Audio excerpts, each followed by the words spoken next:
Tapi kalau ada manusia bisa melihat jin.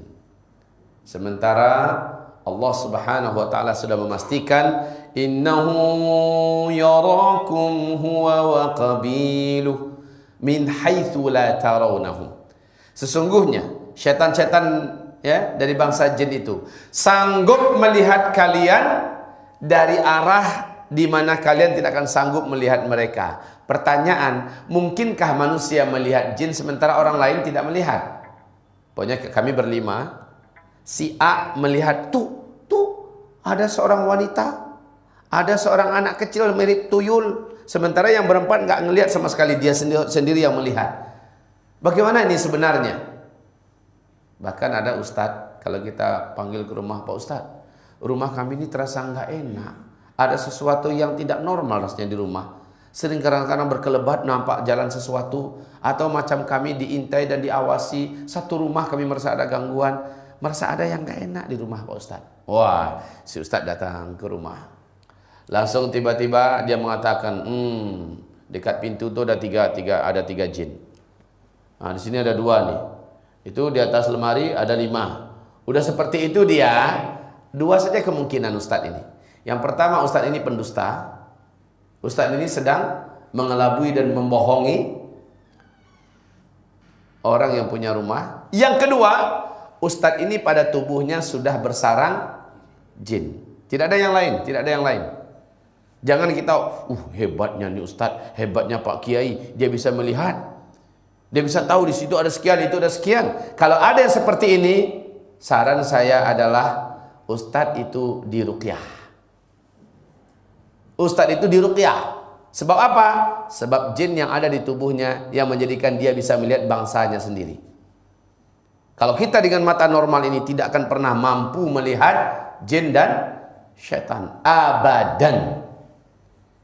Nah, fenomena di mana ada jin-jin tertentu yang semua orang bisa melihat. Dia bisa melihat muncul di sini, bisa berbicara dalam 1-2 menit pokoknya, lalu menghilang. Tiba-tiba ada muncul lagi di situ. Ya. Ting, lalu di sana muncul ting, ya, lalu di sana ganti-gantian tempatnya begitu cepat. Maka perlu kami sampaikan, ini disebut dalam bahasa Arab dengan istilah tasyakkul oleh para ulama-ulama dari kalangan ahlus sunnah wal jamaah. Ini disebut dengan tasyakkul. Tasyakkul itu adalah jin meninggalkan dimensi alamnya, menembus ke alam kasar yang lamban dan berat, itu alam manusia. Dan saat itu adalah titik terlemah di mana jin masuk ke alam kita. Bapak Ibu, Bu, saya yakin sesuai dengan kita tonton di TV-TV dan yang kebanyakan berada di masyarakat kita, kalau ada seseorang melihat penampakan di dalam biliknya, yang akan dilakukan orang ini apa? Apa yang akan dilakukan orang ini, Pak?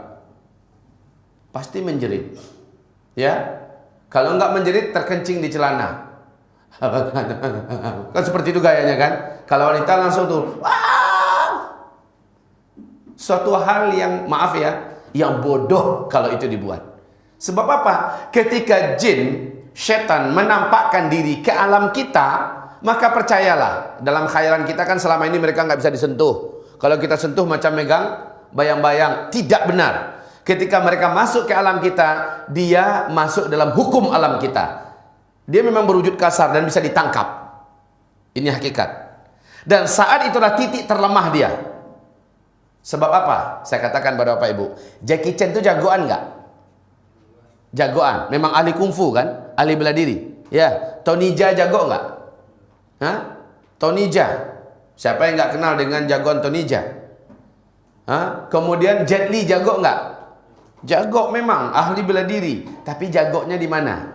Jagonya di alam dia, ya kan? Di daratan ini, di alam dia. Coba sekarang Tony Jaa, Jet Li, yang lain-lain itu, lemparkan dia ke laut, suruh kelahi dengan ikan hiu. Menang mana?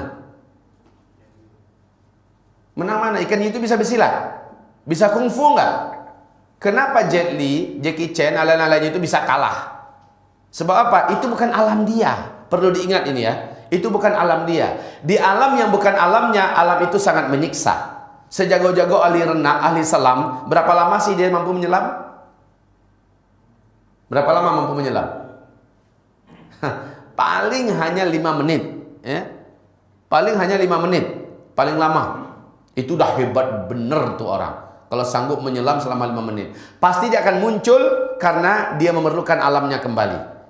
Dan semasa dia dalam air, gerakannya lamban.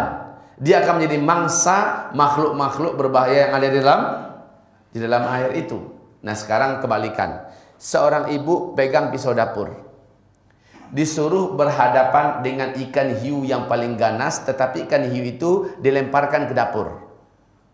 Ibu pegang pisau dapur, menang mana kelahi itu? Hah? Pasti menang ibu. Walaupun tuh ibu nggak jagoan kelahi, nggak usah dia apa-apain ikan hiunya, tunggu aja gak setengah jam mati itu kan hiu, betul nggak? Apalagi kalau ibu ini menusukkan pisau tadi. Jagonya ikan hiu hanya di alamnya, tapi kalau sudah masuk ke alam kita, dia menjadi mangsa kita, dia menjadi korban kita. Betul? Begitulah kekatnya kita dengan jin di alam jin. Apabila dia masuk ke alam kita, sesekali jangan pernah kita merasa takut kepadanya. Persis pernyataan Imam Mujahid rahimahullah, bila engkau melihat syaitan menampakkan diri kepadamu dalam wujud apapun saja, maka hinakanlah dia, ambil benda apa yang ada di dekatmu dan lemparkan kepadanya. Bismillahirrahmanirrahim, Allahu Akbar. Kalau Nabi Muhammad, Pak, dalam sholat tahajudnya, beliau diganggu oleh syaitan. Ya, dalam sholat tahajudnya, apa yang dibawa oleh Nabi? Apa yang dibawa oleh Nabi Muhammad?